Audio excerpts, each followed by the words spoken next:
Yellow media అబద్ధపు రాతలు మాటలపై వైఎస్ఆర్ జిల్లా ప్రొద్దుటూరు మాజీ ఎమ్మెల్యే రాచమల్లి శివప్రసాద్ రెడ్డి తీవ్ర స్థాయిలో మండిపడ్డారు. కూటమి ప్రభుత్వం అధికారంలోకి వచ్చిన తర్వాత రాష్ట్రంలో అబద్ధం రాజ్యమేలుతోందన్నారు.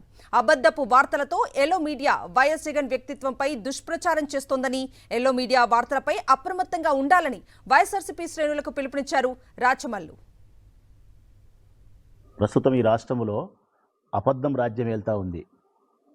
మీరు గమనించండి, తిరుపతి లడ్డు, ఇందాపూర్ మెడికల్ కాలేజీలు, హుట్టా మహేష్ యాదవ్ డ్రగ్స్, రాష్ట్రం అప్పులు, బాబు హామీలు, రాయలసీమ సాగునీరు, మహిళలపై అఘాయిత్యాలు, అత్యాచారాలు, వాళ్ళు ఏవి తీసుకున్నా అన్ని అబద్ధాలతోనే తెల్లవారి లేచినప్పటి నుంచి పడుకునేంత వరకు ఈ ప్రభుత్వాన్ని నడిపే అధినేత నారా చంద్రబాబు నాయుడు గారు అబద్ధాలతోనే మనల్ని నిద్ర లేపుతూ ఉన్నాడు.